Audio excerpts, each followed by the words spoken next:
सृजन क्लासेस में आप लोग का हार्दिक स्वागत है। हम आप लोग को आगाह करना चाहते हैं कि हमारे चैनल के टाइटल पर बहुत सा फेक चैनल बनाया गया है, इसलिए आप उस चैनल से सचेत रहिए, उस चैनल से बचिए। मेरा चैनल का नाम है सृजन क्लासेस जहानाबाद, सृजन क्लासेस जहानाबाद और बगल में मेरा फ़ोटो है। तो आज के वीडियो में हम मैथ पढ़ाने जा रहे हैं और मैथ में हम शुरू किए हुए हैं वेक्टर। तो वेक्टर में 2 क्लास दे चुके हैं, आज वेक्टर का तीसरा क्लास है। तो चलिए आज वेक्टर का तीसरा क्लास में आज क्या टॉपिक है, टॉपिक को गौर किया जाए। यूनिट वेक्टर, यूनिट वेक्टर जिसका हिंदी होता है इकाई सदिश या मात्रक सदिश,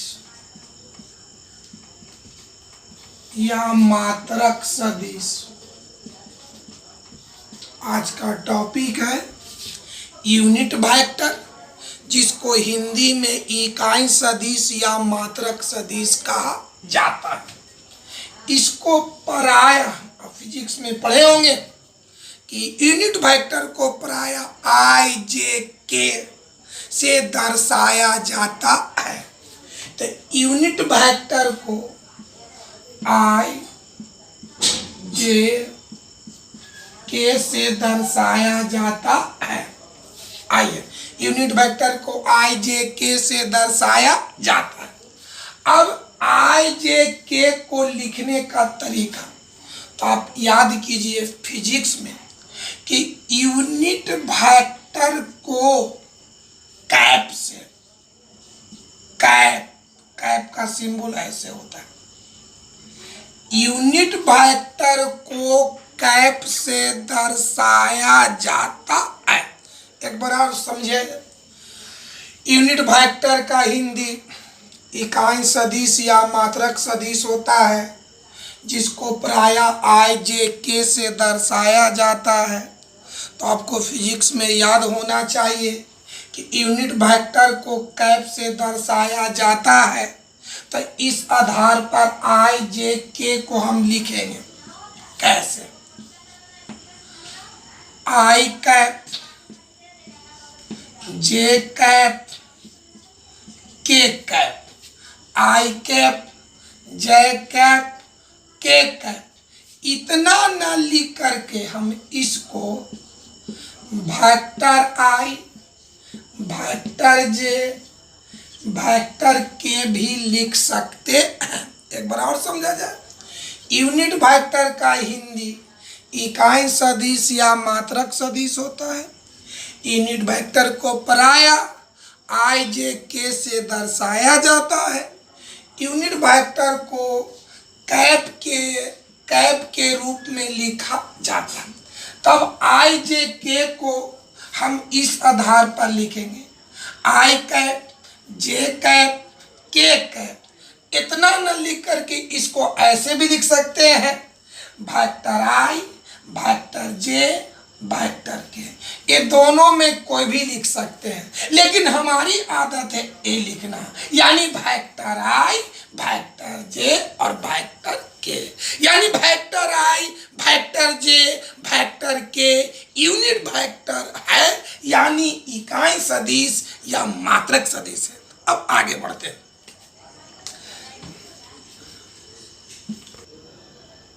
तो आगे देखिए बाबू, बोर्ड पर विचार करें।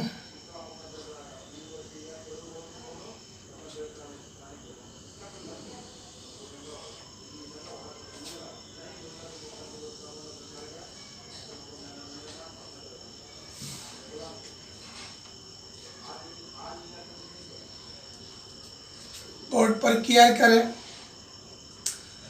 O X O Y O Z. पहला रेखा ओ एक्स है, ओ वाई है, ओ जेड है।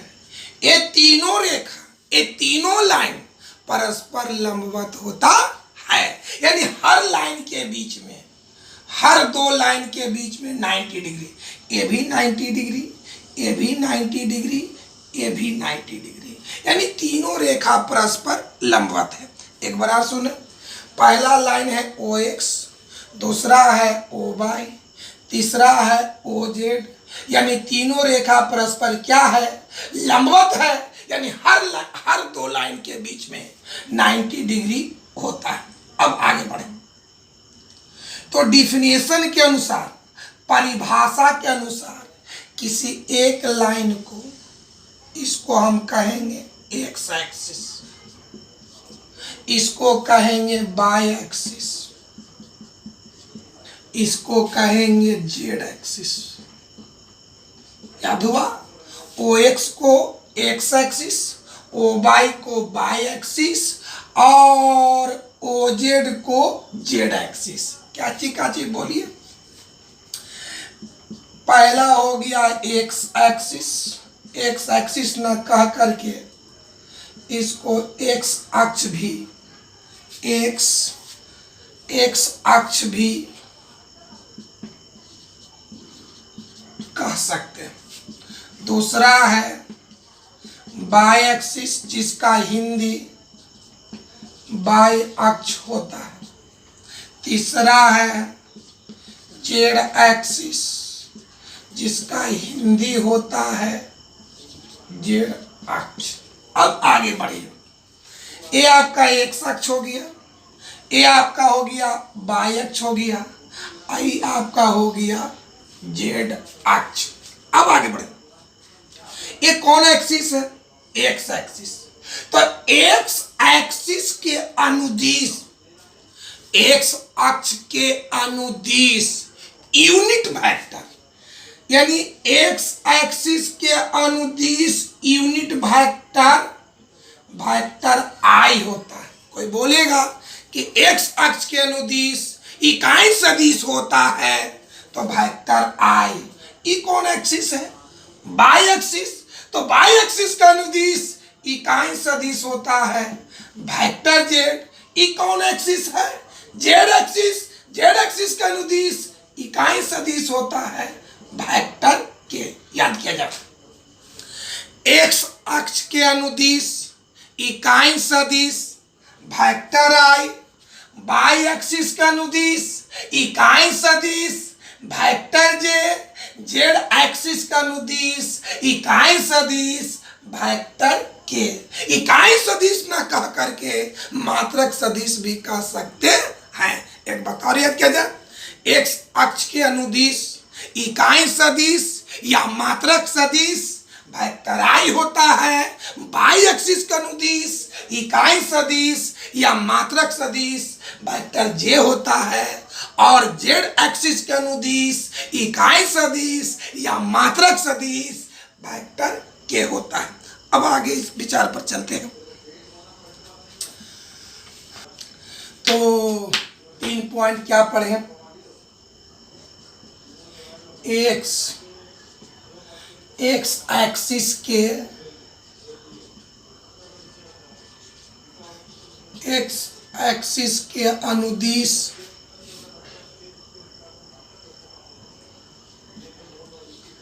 इकाई सदिश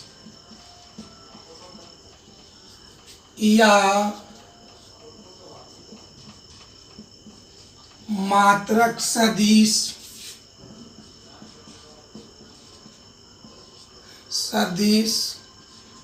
वेक्टर आई होता है। तीसरा पॉइंट,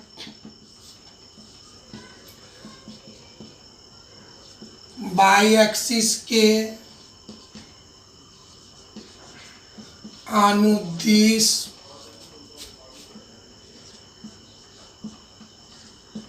इकाई सदिश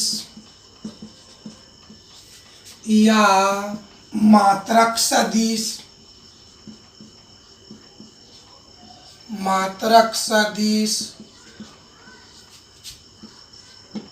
वेक्टर जे होता है। तीसरा पॉइंट, जेड एक्सिस के अनुदिश, जेड एक्सिस के अनुदिश इकाई सदिश या मात्रक सदिश, सदिश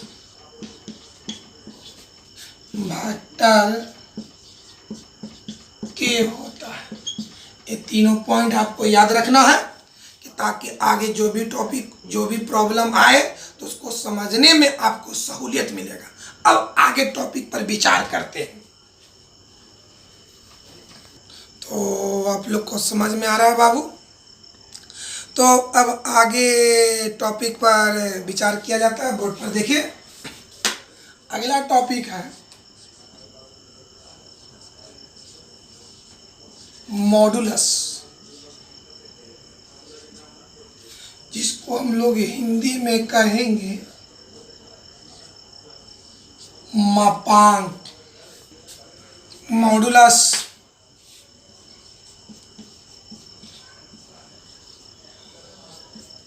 जिसका हिंदी होता है मापांक। मापांक को यहाँ पर मॉड से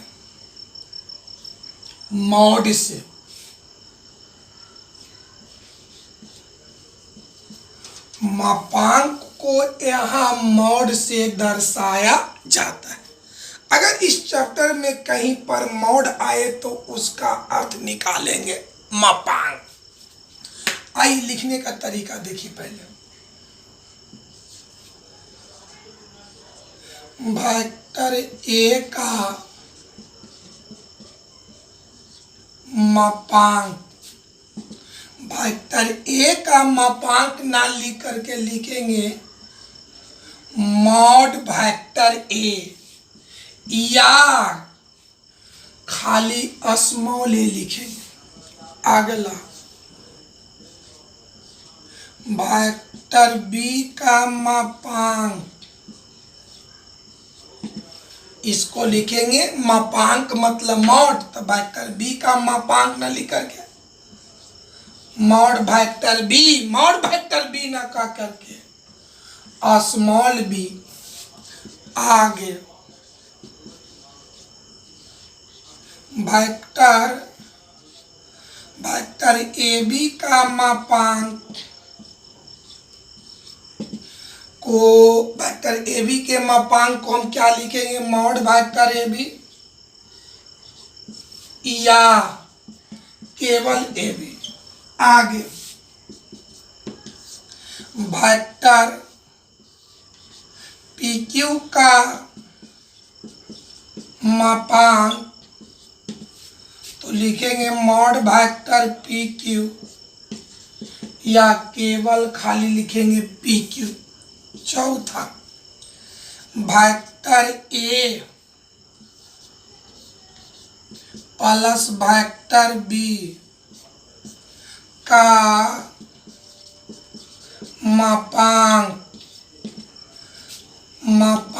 तो क्या लिखेंगे mod vector A plus vector. यहाँ पर गौर कीजिए, तो यहाँ पर थोड़ा सा समझे। अगर मॉड वेक्टर ए रहे तब उसको आप लिख सकते हैं स्मॉल। अगर मॉड वेक्टर ए रहे तब उसके स्थान पर आप खाली ए लिख सकते हैं। लेकिन यदि mod vector A plus vector B रहे तो वहां पर आप ए प्लस बी नहीं लिख सकते हैं। कब लिखेंगे? जब वेक्टर सिंगल रहेगा तब, यानी मॉड वेक्टर ए रहेगा तो वहां पर स्मॉल ए लिख सकते हैं, मॉड वेक्टर बी रहेगा तो वहां पर बी लिख सकते हैं, मॉड वेक्टर ए बी रहेगा तो वहां पर ए बी लिख सकते हैं, मॉड वेक्टर बी सी रहेगा तो वहां पर बी सी लिखेंगे। यानी यदि वेक्टर सिंगल रहे तब उसको आप इस तरह से लिख सकते हैं। यदि वेक्टर एक से ज्यादा हो तो आप इस रूप में नहीं लिख सकते।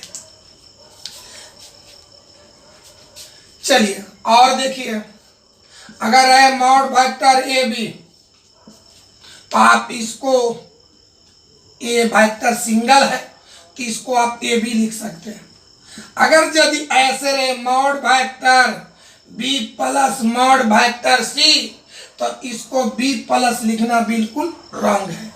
यानी अगर मॉड के अंदर केवल एक वेक्टर हो तो उसको इस रूप में लिख सकते हैं। अगर मॉड के अंदर एक से ज्यादा वेक्टर हो तो इसको इस रूप में नहीं लिख सकते।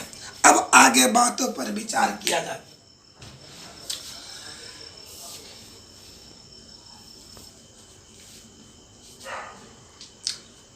नोट में देखिए, नोट में यदि लंबाई या परिमाण निकालना, यदि लंबाई या परिमाण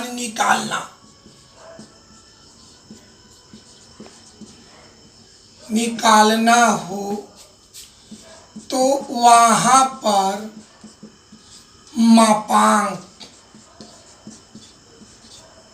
मापांक निकाला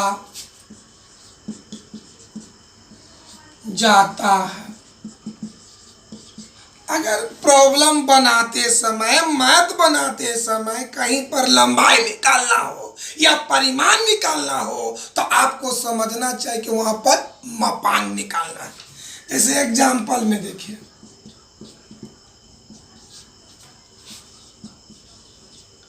वेक्टर ए बी का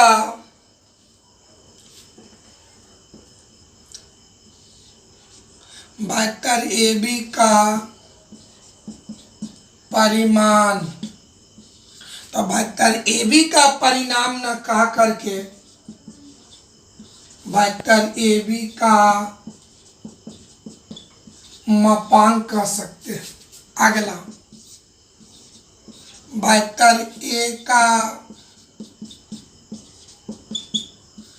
परिमाण न कह करके वेक्टर ए का मापांक। आगे समझिए, vector A plus vector B का परिमाण न कह करके vector A plus vector B का मापांक। समझ में आया?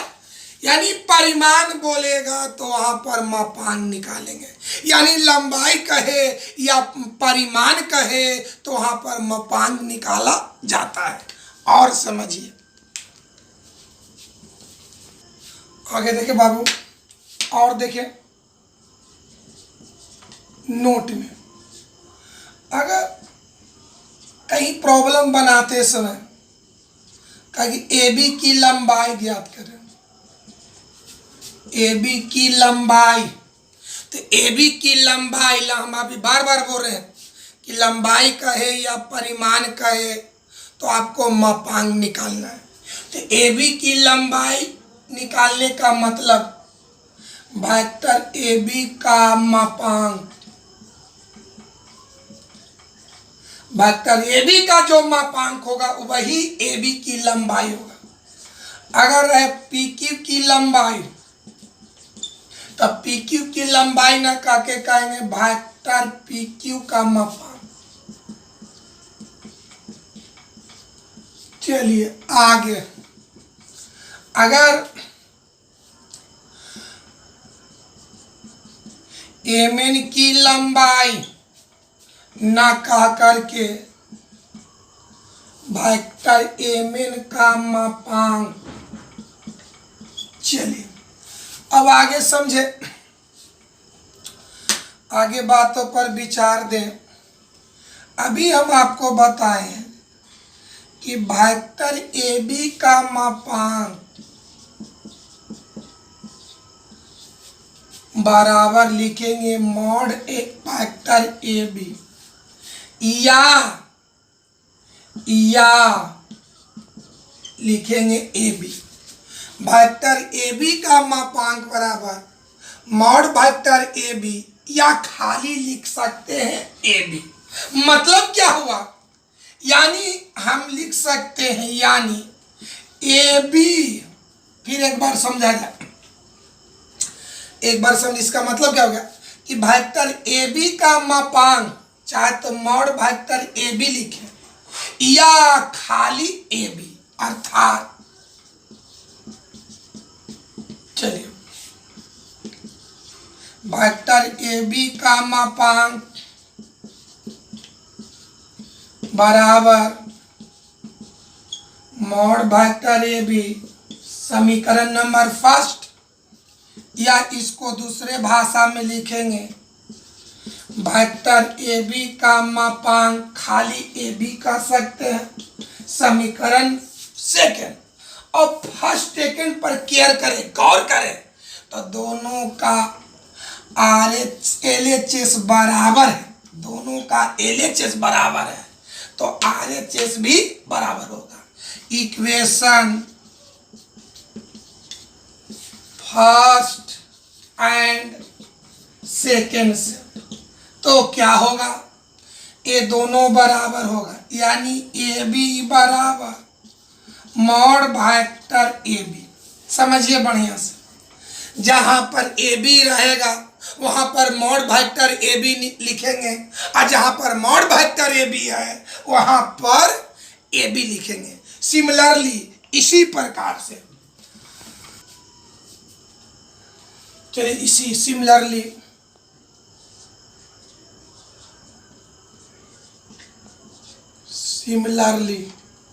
क्या वेक्टर पी क्यू, तो पी क्यू, अगर पी क्यू निकालना हो तो वहां पर हमको निकालना होगा मॉड वेक्टर। आगे देखिए एम एन बराबर लिख सकते हैं मॉड वेक्टर, ऐसे। आगे देखिए अगर स्मॉल ए रहे तो लिखेंगे मॉड वेक्टर ए, और देखिए अगर आर एस रहे तो लिखेंगे मॉड वेक्टर आर एस। अब आप तो अच्छी तरह से समझ गए होंगे लिखने के लिए, अब आगे बातों पर विचार करें, बातों पर विचार करें।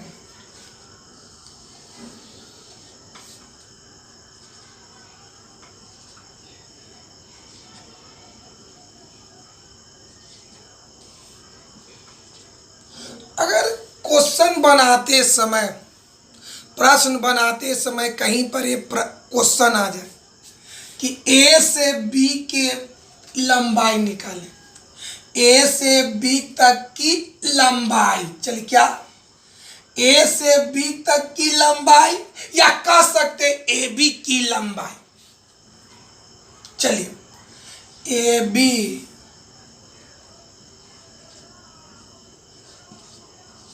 बी की लंबाई, तभी बताएं कि यदि लंबाई निकालना या परिमाण निकालना हो तो वहां पर मापांक निकाला जाता है। तो ए बी की लंबाई मतलब हुआ वेक्टर ए बी का मापांक। ए बी की लंबाई बोले तो वहां पर निकालना वेक्टर ए बी का मापांक। तो ए बी की लंबाई बराबर वेक्टर ए बी का मापांक, वेक्टर ए बी का मापांक ना बोल के मॉड वेक्टर ए बी। और आगे समझे,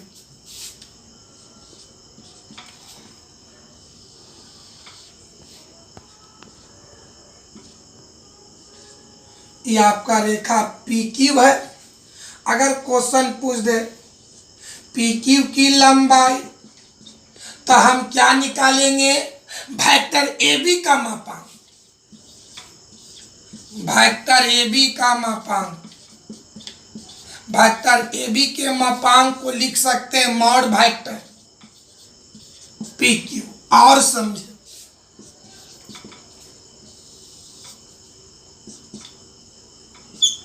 आर एस की लंबाई, आर एस की लंबाई, मतलब आर एस की लंबाई का मतलब vector R S, vector R S का मापांक, इसी को लिख सकते मॉड वेक्टर आर एस। अब आगे एग्जाम्पल पर विचार करते हैं।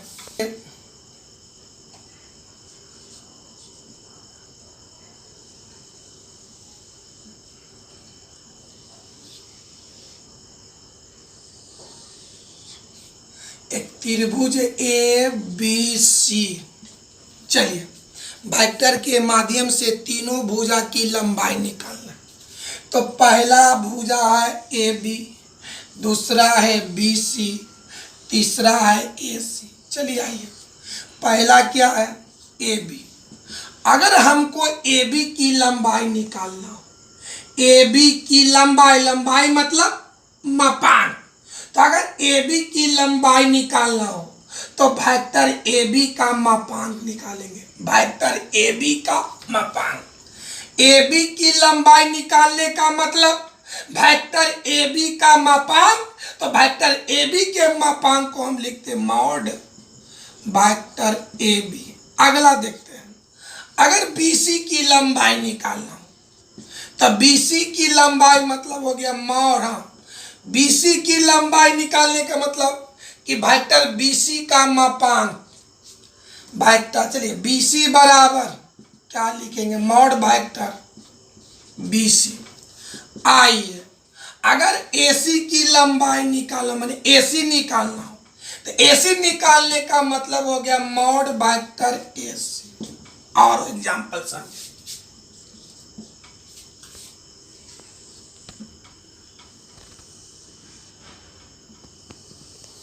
दूसरा है पी क्यू आर। चलिए पहला भुजा है पी क्यू, अगर पी क्यू निकालना है तो मॉड वेक्टर पी क्यू का मान निकालेंगे। दूसरा है क्यू आर, अगर क्यू आर निकालना है तो क्या निकाल मॉड वेक्टर क्यू आर निकालेंगे। अगला पी आर, अगर पी आर निकालना हो, पी आर निकालना हो इसका मतलब कि निकालने पड़ेगा मॉड वेक्टर पी आर। समझ में आ गया? अब समझिए और समझे इधर, अगर कहीं पर निकालना है एम एन, तो एम एन निकालने का मतलब वहां पर निकालेंगे मॉड वेक्टर एम एन।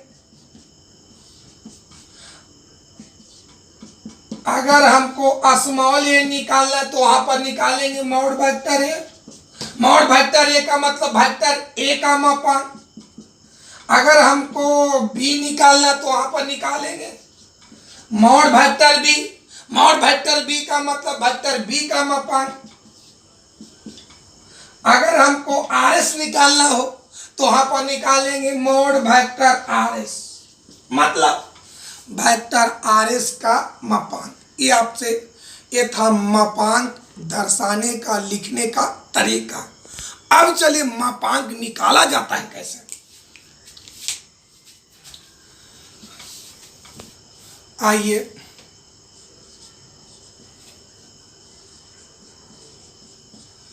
तो अब आइए मापांक, मापांक न काके चाहे तो लंबाई निकालना हो या परिमाण निकालना तो वहां पर मापांक निकाला जाता है। मापांक निकालने, मापांक माने मॉड, मापांक निकालने, निकालने का तरीका मतलब सूत्र, मापांक निकालने का सूत्र। देखिए मापांक बराबर क्या सूत्र होता है, मापांक बराबर रूट अंडर वेक्टर आई का गुणांक के होल स्क्वायर प्लस वेक्टर जे का गुणांक का होल स्क्वायर प्लस वेक्टर के का गुणांक स्क्वायर। मापांक का मतलब मॉड निकालने का, सुनिए बढ़िया से, चाहे तो मापांक निकालना हो या परिमाण निकालना हो या लंबाई निकालना हो या मॉड निकालना हो, वहां पर एक फार्मूला लागू किया जाता है, क्या? रूट अंडर वेक्टर आई के गुणांक के होल स्क्वायर प्लस वेक्टर जे के गुणांक के होल स्क्वायर प्लस वेक्टर के गुणांक के होल स्क्वायर। नोट में दिए गए वेक्टर में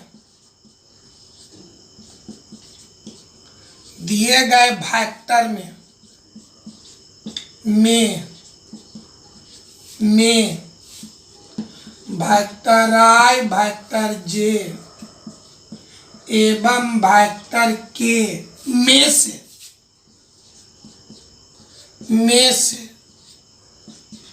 जो वेक्टर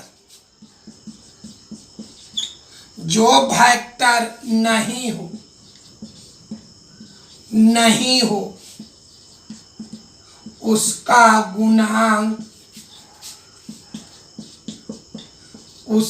गुणांक 0 माना जाता है।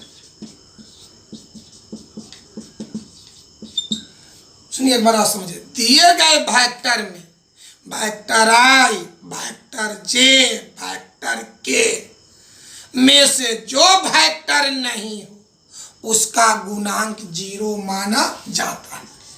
एग्जाम्पल समझिए, पहला एग्जाम्पल, चलिए ये वेक्टर आई है, यहाँ आई का गुणांक 1, जे का गुणांक 1, इसमें के नहीं है तो जो नहीं है उसका गुणांक 0 होता है।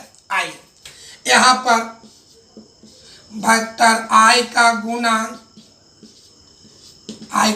यहाँ कितना छुपा है? 1। जे का गुणांक जे का गुणांक 1, इसमें के नहीं है तो जो नहीं है उसका गुणांक 0 होता है। वेक्टर के का गुणांक बराबर 0। दूसरा एग्जाम्पल,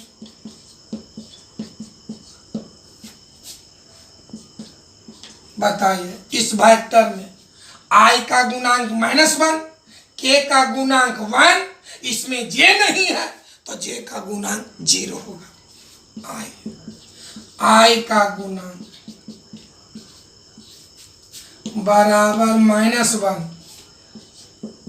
वेक्टर जे का गुणांक, इसमें जे नहीं है तो 0 होगा। के का गुणांक, के का गुणांक कितना है? 1। अब इस फार्मूला पर एग्जाम्पल देखिए,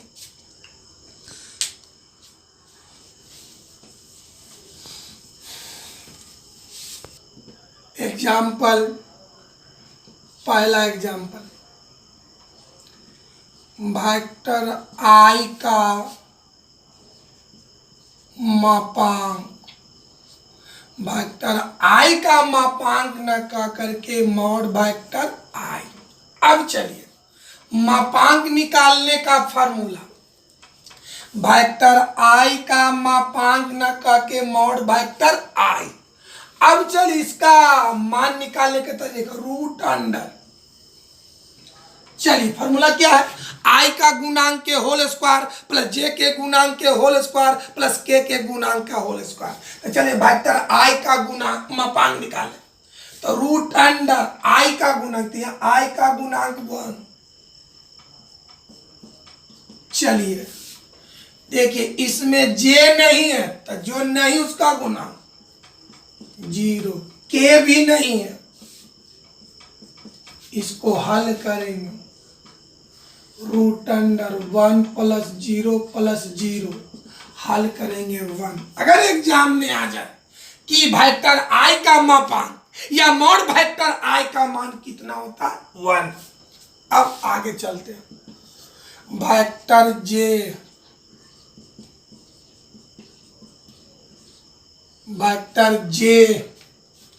ना का करके मॉड वेक्टर जे। आइए मापांक निकालने का फार्मूला, रूट अंडर आई, तो इसमें आई नहीं है तो आई का गुणांक 0, 0 के होल स्क्वायर प्लस जे, जे का गुणांक 1 प्लस के, इसमें के नहीं है तो के का गुणांक 0, हल करेंगे 1। बताओ मॉड वेक्टर जे का मान कितना होगा, 1। अब आगे बढ़ते हैं।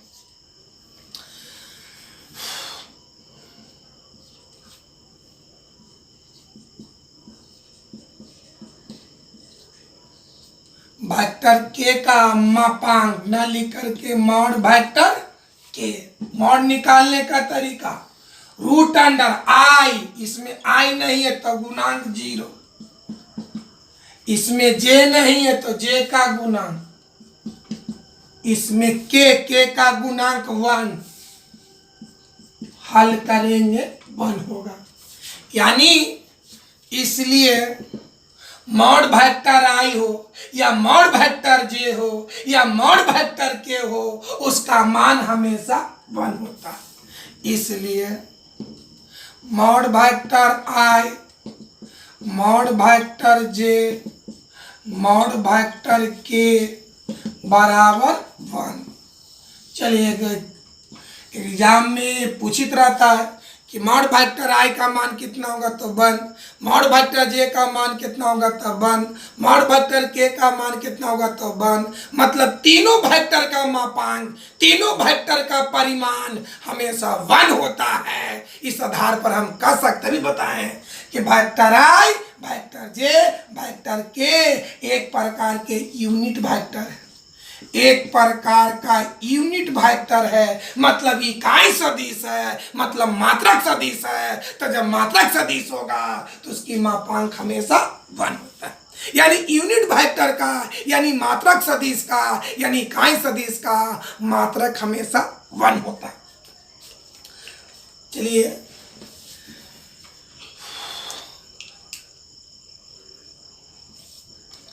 क्या लिखेंगे, देखिए वेक्टर आई, वेक्टर जे एवं वेक्टर के एक यूनिट वेक्टर है और यूनिट वेक्टर का मापांक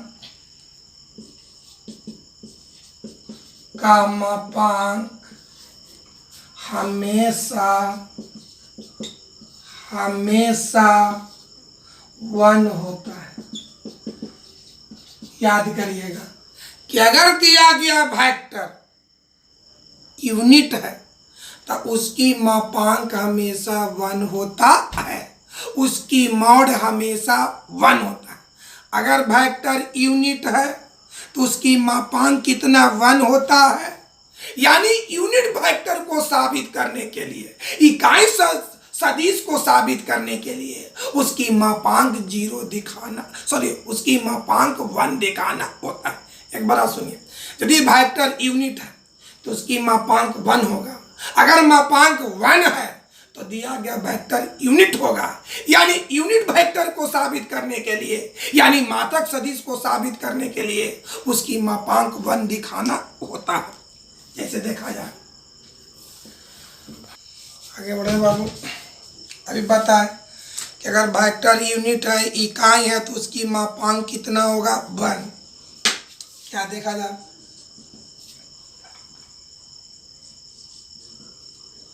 वेक्टर ए बी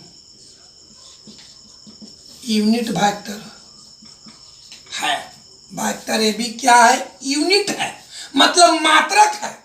जब मात्रक होगा तो इसकी मापांक, इसका मॉड कितना के बराबर, 1 के बराबर।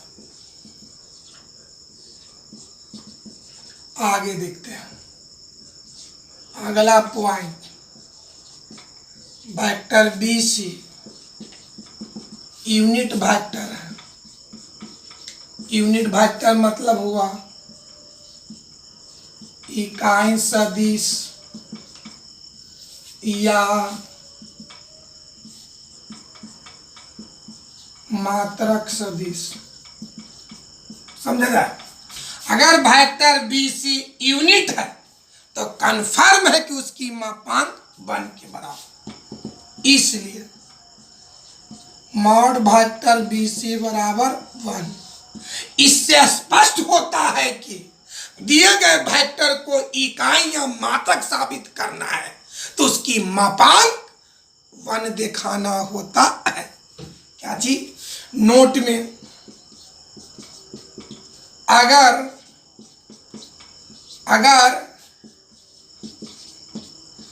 दिए गए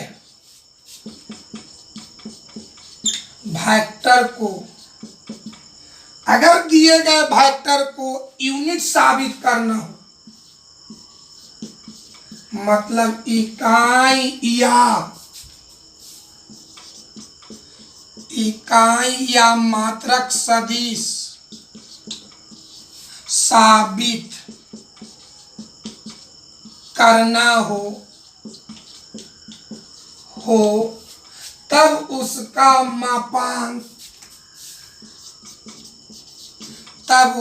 मापांक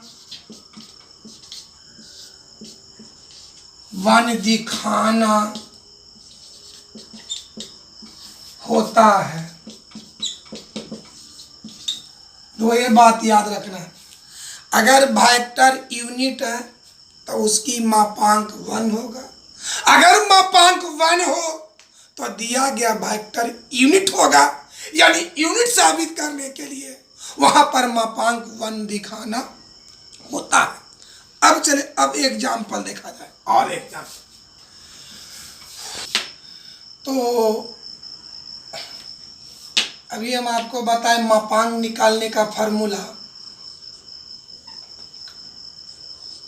क्या मापांक निकालने का फॉर्मूला बताएं?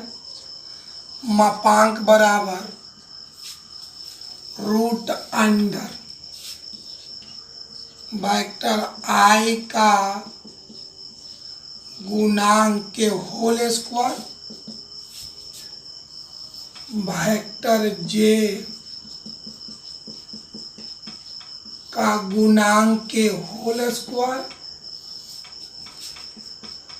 वेक्टर K का गुणांक के होल स्क्वायर। मापांक बराबर रूट अंडर वेक्टर I के गुणांक के whole square plus vector J के गुणांक के whole square plus vector K के गुणांक के होल स्क्वायर। इस पर एग्जाम्पल बार बार बताए। एक एग्जाम्पल और देखिए एग्जाम में पूछता है x into vector I y into vector J z into vector K का मापांक। चलिए इतना का हमको मापांक निकालना है, तो मापांक बराबर फॉर्मूला होता है रूट अंडर I का गुणांक x है के स्क्वायर जोड़ J का गुणांक y है y के स्क्वायर, Z का गुणांक K का गुणांक Z है Z के होल स्क्वायर। क्या होगा?